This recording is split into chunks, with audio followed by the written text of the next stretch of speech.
Today we have with us the GAC Empow. Let's do a review.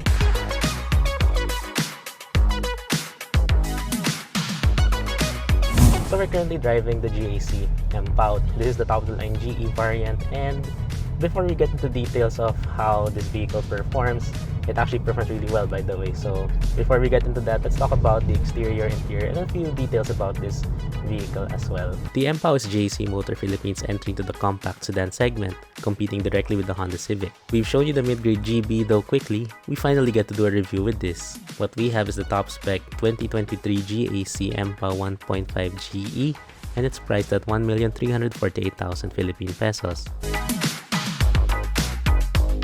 First thing you'll probably notice is the exterior color. Exclusive to the Empow GE is this matte fighter green paint job, which does help this stand out. I still prefer something more low-key like gray or white, but for those who want something unique, then this will do well. And in front, you'll also notice how much more aggressive the GE is compared to other variants.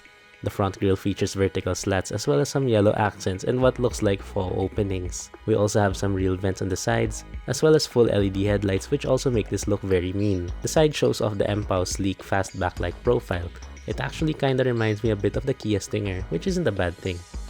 Wheels here are also larger and sportier, by the way. They are 18-inch two-tone alloy wheels, wrapped in GT tires. The brake calipers are yellow too, and have the Empow name on them. And towards the back, it remains sleek looking, though here, it leans towards a more premium or luxury sedan vibe than sporty. We also have LED taillights, though the signal lights are halogens. Also, being the GE, we have a more aggressive rear bumper with quad exhaust pipes, which we'll talk about more when we get back on the road, and a rear fog light in the middle. Now to open the trunk, you can either use the button on the key fob inside the car, or if activated, stand behind the car for a few seconds and it will automatically open. Once opened, you'll find a decent amount of storage expected from a compact sedan. We don't have the exact capacity number, but we were able to fit here a folding electric bicycle with no problem. The opening is just a bit too small. And now we're inside the GAC Empow GE, and as you can see, compared to the GB that we were able to look at before, this one does look a bit more expensive, it looks a bit more premium, it looks a bit more sporty, all of that here in the GE. So first, let's talk about the design. It looks very sleek. They made a good use of horizontal lines over here, and it really looks easy on the eyes because it looks soft. So we have some curved surfaces, which makes it really smooth to look at. Then also materials are also really good. So we have soft touch plastics on top of the dashboard. We have some leather as well, and that comes with yellow stitching for the GE. Same goes here in the door panel. We have some soft touch plastics on top and that gray leather with yellow stitching as well. Then more of that yellow can be found here in the seats, which we'll talk about in just a bit. We have yellow seat belts as well, as you can see over here. There you go, see? Yellow seat belts, which looks very unique, looks very sporty as well.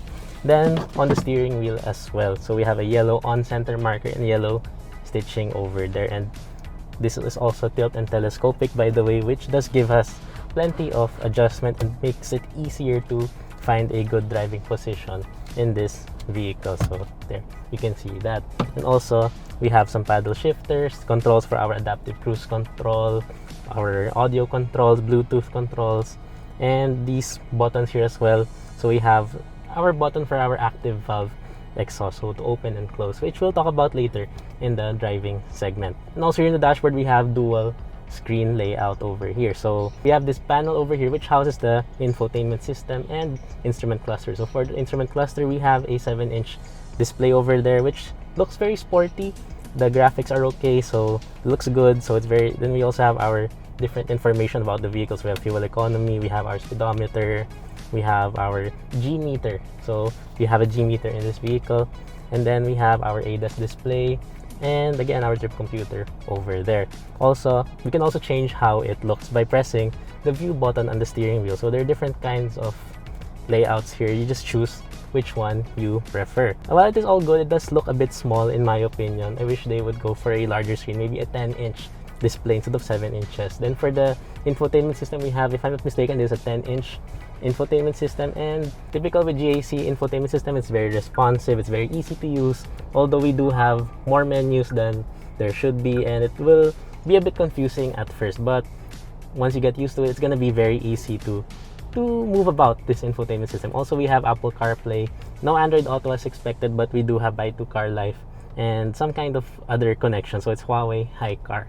But yeah, Apple CarPlay of course makes it your typical infotainment system, so that looks good. And again, the screen itself, very nice to see. And also here in this infotainment system, it's also very comprehensive. So if you press the GAC Empow car on the right side, you can actually use that to open the sunroof, open the windows, which I failed with that for that side. But yeah, we can also use it to close everything. Then we can also adjust the side mirrors, fold them.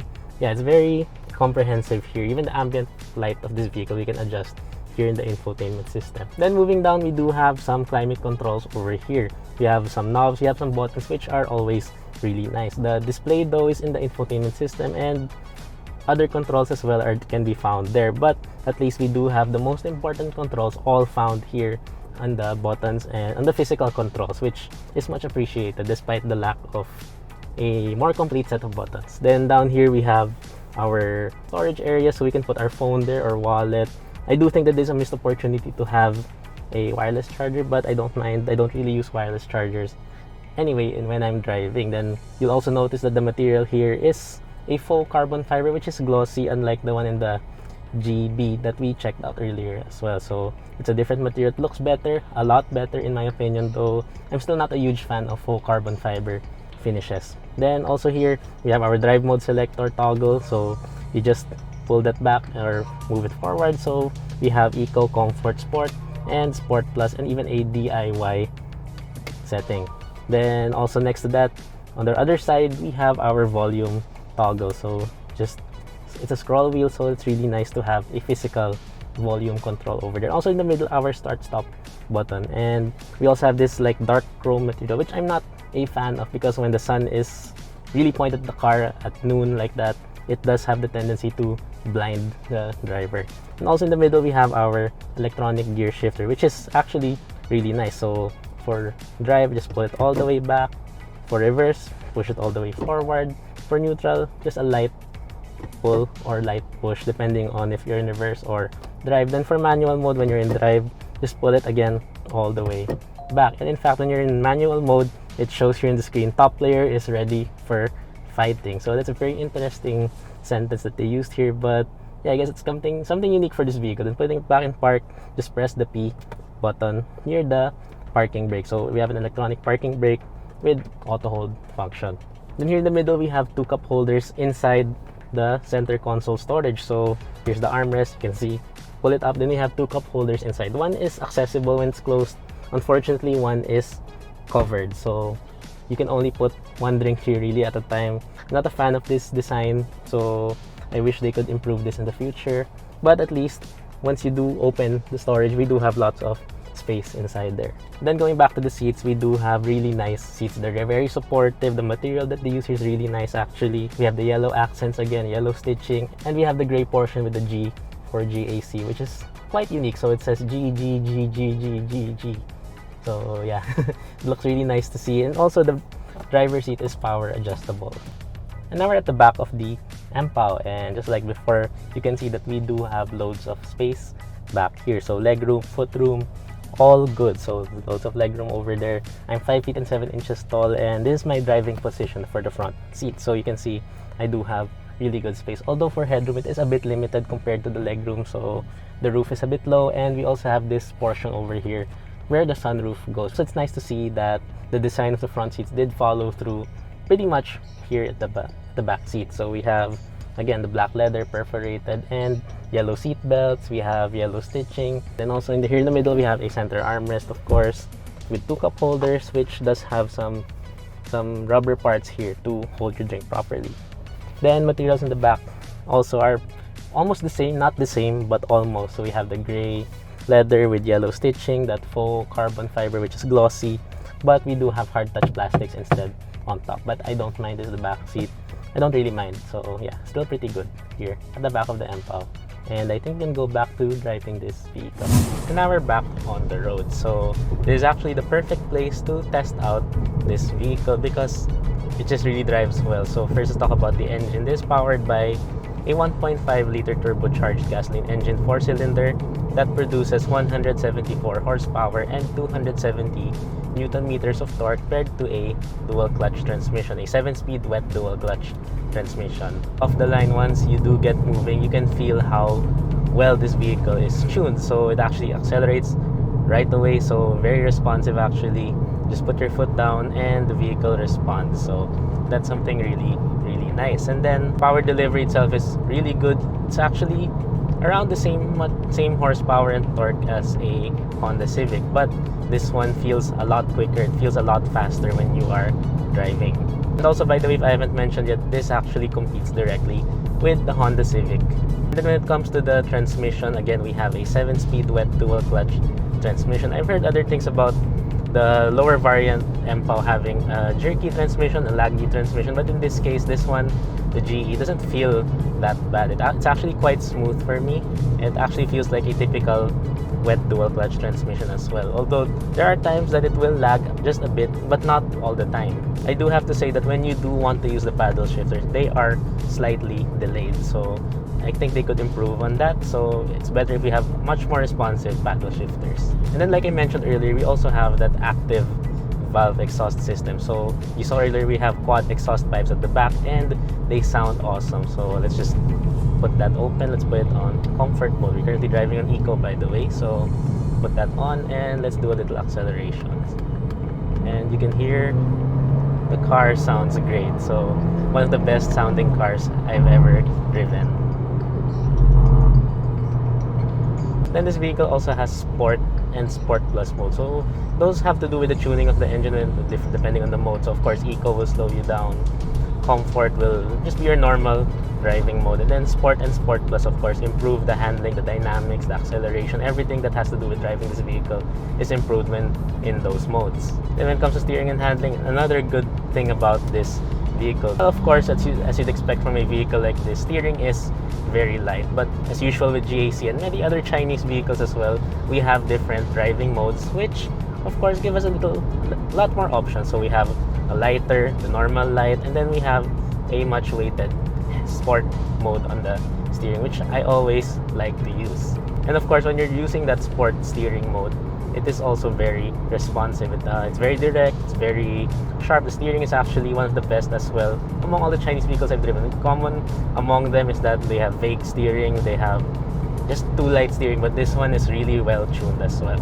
As for handling, of course, the vehicle is very planted. You can see that the vehicle is very low, it's very wide, so that actually helps in our driving and with our handling, because it does stay really planted, it does stay really stable once you do get up to higher speeds. I have to say that the way this vehicle handles is actually very confidence inspiring. When it comes to ride quality and NVH insulation, that's another great thing for this vehicle, because ride quality is actually really smooth. It's actually too smooth in my opinion, because I am looking for a little bit of firmness that we found on the Honda Civic RS. So it is really smooth, it absorbs the bumps very well, the suspension really is excellent, but I do wish that it was a bit firmer just for that sporty feeling that the way this car looks, the way this car feels really exudes. So the ride quality feels a bit more on the premium vehicle segment thing, whatever. So it feels really smooth, though at least in that regard, the vehicle is very well balanced, because it does give you that sporty driving dynamic, but at the same time, the ride quality of a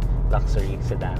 And then for NVH insulation, of course, road noise is very well insulated, so you can hardly hear that, except when the road is quite rough. And also, that's really good considering how low profile the tires of this vehicle actually are. Also, there are no vibrations in the cabin. Everything here feels well built, like I showed you earlier in the interior segment.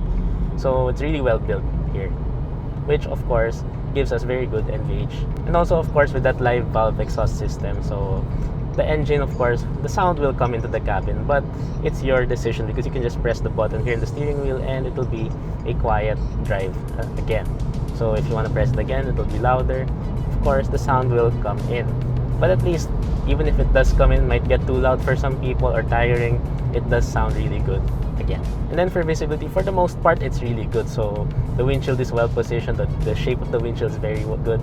Side mirrors are quite big actually for this sedan, and of course the windows are also really good. So nothing much to complain among those, but I do have to say that The mirror here in the center is blocking the view just a bit, so it does have the tendency to block the view. I think they could have placed it a bit higher. Also, the radar for the advanced driver assist systems is also blocking a bit, so it's actually a bit too big. So overall, driving this car for almost a week, I must say that so far this year, this is one of the best driving vehicles that I've driven, if not the best. Also, I mentioned that in the Hyundai Tucson review recently, but this really just takes it all. It's really a good driving vehicle. And of course, you can compare it with that vehicle as well. They're different segments.